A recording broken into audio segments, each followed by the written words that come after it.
What's up, guys? Welcome back to episode number 13 of this 32 in 32 series where I preview every team's 2025 offseason, going from the teams that finish towards the bottom of the standings all the way to the teams that finish near the top, and the team that wins the Stanley Cup is going to be done last. It's going to be either Florida or Edmonton.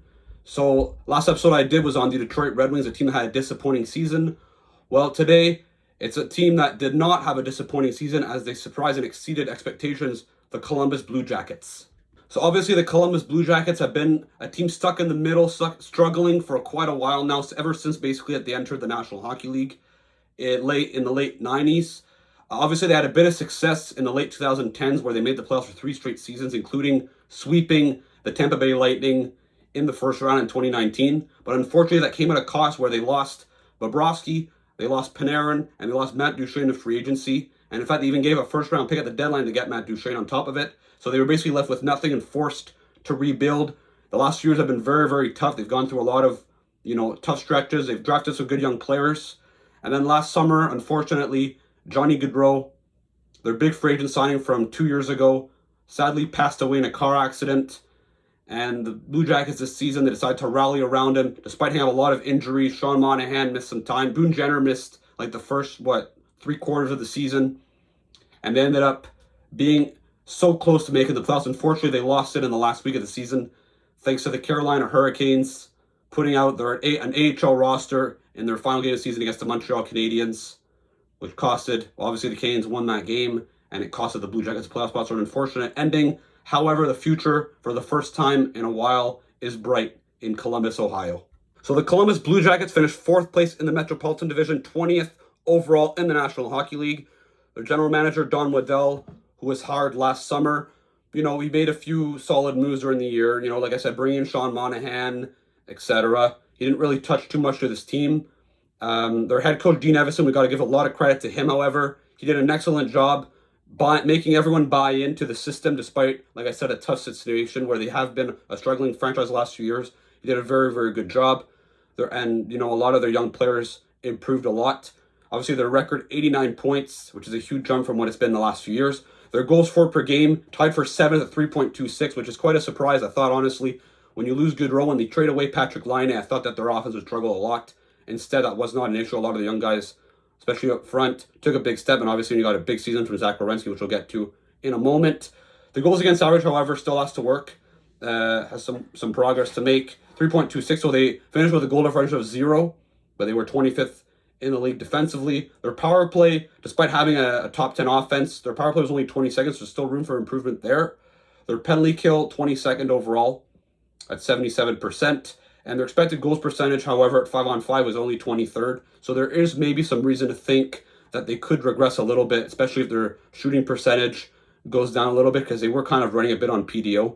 So we'll see what happens next year, but there is a lot of potential on this team. We look at their top 5 scorers. Zach Werenski led the way with 82 points in 81 games, 23 goals. He really finally broke out as being one of the best offensive defensemen in hockey. Obviously, he's been slowed down by injuries the last couple of seasons, but this year was really a statement season. Kirill Marchenko had a breakout season as well. 31 goals, 74 points, 79 games.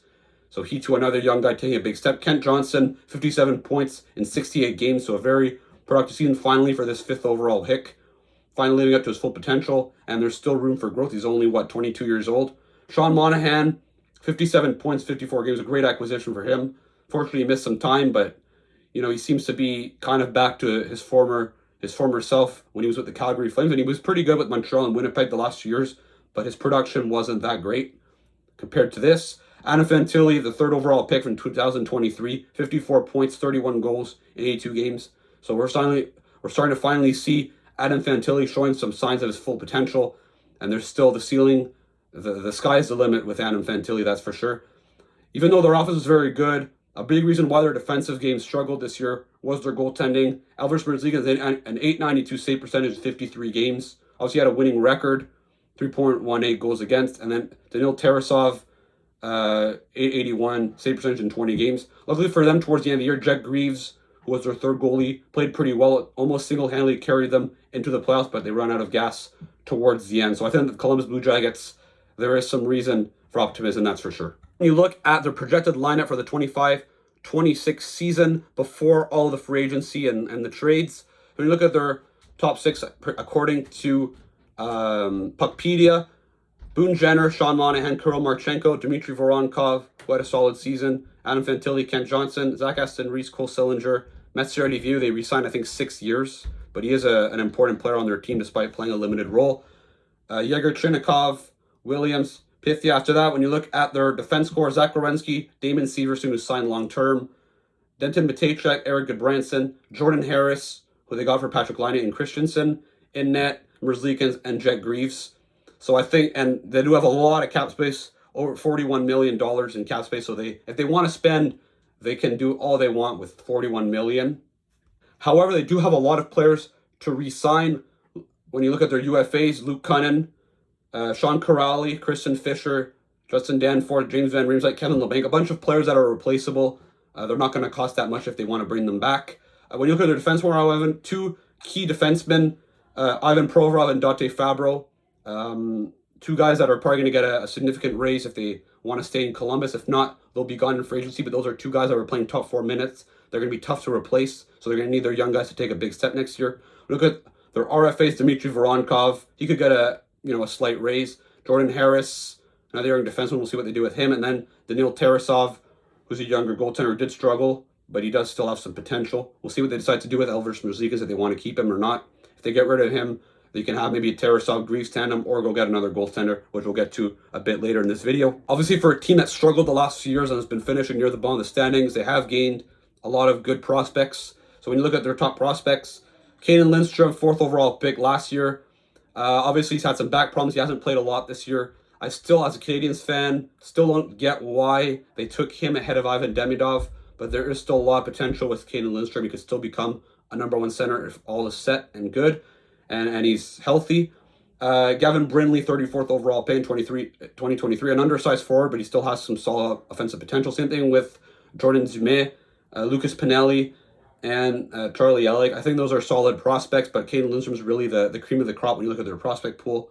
After that, when you look at their draft picks, they do have 2 first-round picks. They have the 14th overall pick and the 20th overall pick, who I believe they got, I don't remember exactly, but I'll have to remember.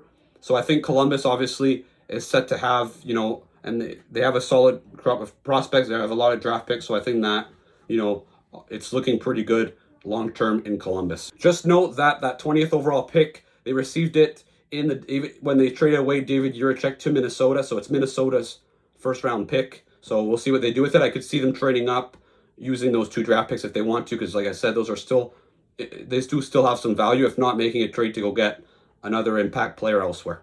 Now, when you look at their needs for the coming season, obviously a big issue with this team is goaltending. I could see them trying to go get a guy like John Gibson or something, because the free agency crop is not very good. I would say the best goalie available is like Jake Allen, who, he would stabilize the crease a little bit, but you probably would like a true number 1 goaltender. So we'll see what they do there. I think some more defensive depth. If you lose Provorov, you lose Fabro, you're kind of in trouble. I think they could use a bit more experience on their back end, and just experience in general. They have a lot of good young talent, but if they could get a bit more experience, I think that could help a lot. I could also see another world, considering they have all that money to spend, that they decide to use on maybe going to get a guy like Mitch Marner, who I think would change the course of the franchise and probably single-handedly getting them to the playoffs next season. So it'll be interesting to see what they do. Their long-term needs, still a starting goalie. Tarasov, Greaves are a bit younger, but I'm still not convinced that they are going to be future number 1 goaltenders. So we'll see what they do there. But I think they have to try to look at getting a young goaltending guy like Joshua Ravensburger on 20th overall. If he's still available, could be interesting. A superstar forward. Obviously, Adam Fantilli could still develop into that. Maybe even Kaden Lindstrom if they're very lucky. That's where I was coming from when I was saying Mitch Marner. Obviously, Marner would be a long-term contract, so he could still, and even though he's 28 years old, he could still fit sort of in what they're trying to build. So I think that's something that maybe they could use. Like I said, they missed out on Ivan Demidov, but there's still time to make up for it. I could even see a world maybe even next year where they struggle and they finish lower in the standings, maybe win the lottery, and you're all set there. And a stud right-hand defenseman. Obviously, David Jiricek, there were high hopes for him back a few years ago when he was drafted. Obviously, that did not work out. They were forced to trade him away to Minnesota. So obviously, they don't really have that in their system. Their best right-hand defenseman right now is Damon Severson, not really that profile of a stud right-hand defenseman. So I think that they do have to look at that long-term. Denton Matejchuk is a solid young defenseman as well, but he is a left-hand defenseman. So I think, like I said, David Jiricek, even though there's no guarantee would develop into that, he had that potential, so we'll see. But I think Columbus, their long-term outlook is very good. There's still a few things to look at, but I think that within 2-3 years, they could be one of the better teams in the Eastern Conference, and certainly one of the best teams in the Metro Division. All right, so that puts an end to this video. Let me know, what should Columbus do this summer? Should they try to go aggressive in free agency and try to maybe even go get a guy like Mitch Marner? Who should they target for a goaltender if you think that they need one? Don't forget to like and subscribe. Don't forget to check out some of my previous videos that I made and the ones that are going to be coming out in the coming days and coming weeks. And I'll see you again for another video.